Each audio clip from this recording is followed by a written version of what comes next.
Dünyanın birçok ülkesinde kadınlara özel üniversiteler uzun yıllardan beri aktif olarak faaliyet göstermektedir.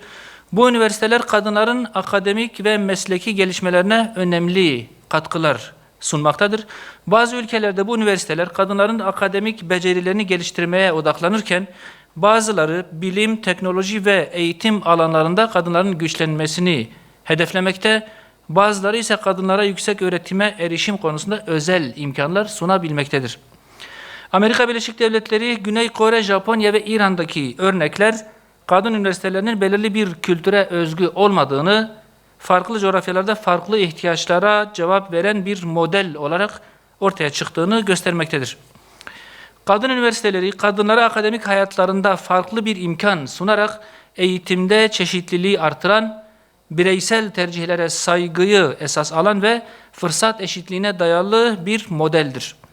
Her kadın kendi hayatına, değerlerine ve beklentilerine uygun eğitim ortamını özgürce seçebilmeli ve biz onlara bu imkanı sunabilmeliyiz. Özellikle bu modelin hayata geçirilmesi ülkemizde bazı sosyal ve kültürel hassasiyetler nedeniyle yüksek öğretimde eğitim hakkından feragat eden kadınlar açısından önemli bir ihtiyacı karşılayacaktır. Daha fazla seçenek, daha fazla erişim ve daha kapsayıcı bir eğitim anlayışı anlamına gelmektedir. Bu doğrultuda eğitimde tek tipçi bir yaklaşım yerine çoğulcu, kapsayıcı ve tercih özgürlüğünü esas alan bir yaklaşım benimsenmeli ve kadınlara bu imkanlar oluşturulmalıdır diye düşünüyoruz. Gazze ve son olarak Lübnan örneğinde görüldüğü gibi başta sivil yerleşim alanlarına yönelik olmak üzere saldırı, işgal, soykırım odaklı katliamlar, yıkım, aç bırakma gibi insanlık dışı uygulamalar Siyonistlerin günlük rutinleri haline geldi. Katil rejim, yıkım ve katliamlarına karşı gösterilen insani tepkilere dahi küstahça tehditler savurmaktadır. Bunun son örneği malum Sayın Cumhurbaşkanı'nın Filistinlere yönelik idam yasası ve Lübnan'daki katliamlara gösterdiği haklı tepki sonrası Netanyahu ve katil şebekesinin son derece küstah, provokatif ve tehditkar açıklamalarla Türkiye'yi hedef alması olmuştur. Tüm bölge ülkeleri Siyonist saldırganlığın hedefinde ve tehdidi altındadır. Yaşanan gelişmeler bu katil rejime karşı somut adımlar atılmasını bölge ülkeleri için zaruri bir noktaya taşımıştır. Türkiye'nin de bir takım adımlar atarak diğer ülkelere öncülük etme vakti gelmiştir diye düşünüyoruz. Değerli arkadaşlar, nitekim Türkiye'nin 2 Mayıs 2024 tarihli Siyonist rejimle ticari ilişkileri yasaklama kararına binaen Siyonist Maarif gazetesi gemilerin İstanbul ve Çanakkale boğazlarından geçmesinin engellenmesi veya Türkiye hava sahasında uçuş yasağı getirmesi halinde durumun daha da kötüleşebileceğini belirtmiş. Bunun altını özellikle çizmiş ta o tarihte.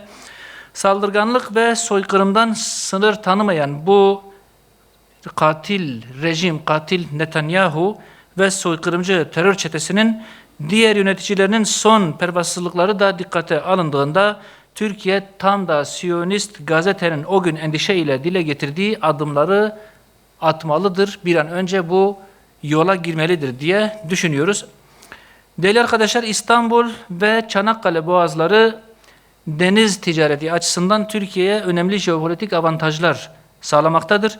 Türkiye hem boğaz geçişlerini hem de hava sahasını Siyonist İsrail menşeli veya bağlantılı tüm geçişlere derhal kapatmalıdır.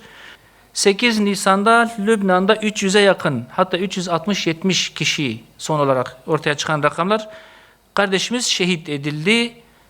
Bu vahşet işgal rejiminin kana doymaz yüzünü bir kez daha göstermiştir. Ancak bu katliamın ardından Lübnan yönetiminin asıl sorumlu olan Siyonist terör rejimini telin etmek yerine işgale karşı direnenleri hedef alması tam bir utanç vesikası olmuştur. 15 aydır süren sözde ateşkes sürecinde 500'den fazla insan katledilmiş, Siyonistler anlaşmaya rağmen işgal ettikleri topraklardan çekilmemiştir. Lübnan yönetimi bu açık ihlaller karşısında Amerika Birleşik Devletleri'nin baskısı ile direnişi silahsızlandırma girişimleri karşısında dik bir duruş sergilemelidir. Silahın devlet tekelinde olması teoride doğru bir prensip, doğru bir esastır. Ancak kendi vatandaşını her gün katleden Siyonistlere tek bir kurşun dahi sıkmayan ve izinsiz tek bir silah alamayan bir ordunun koruyamadığı halkı kim koruyacak? Ya da bu iradeye sahip olmayan bir orduya ordu demek ne kadar doğru, tartışılması gereken bir husus. Değerli arkadaşlar, bu silahsızlandırma girişimi Lübnan'ı yeniden iç savaşa ve kaosa sürükleme projesidir gördüğümüz kadarıyla. Siyonistlerin planı tam da budur. Kaos çıkarıp itiraf ettikleri üzere toprak gaspıyla bu süreçten çıkmayı amaçlamaktadırlar. Buna engel olunmalı ve gerekli tedbirler şimdiden alınmalıdır. Lübnan hükümetini de sağduyulu davranmaya ve kendi toplumunu korumaya yönelik bir refleks ortaya koymaya davet ediyoruz.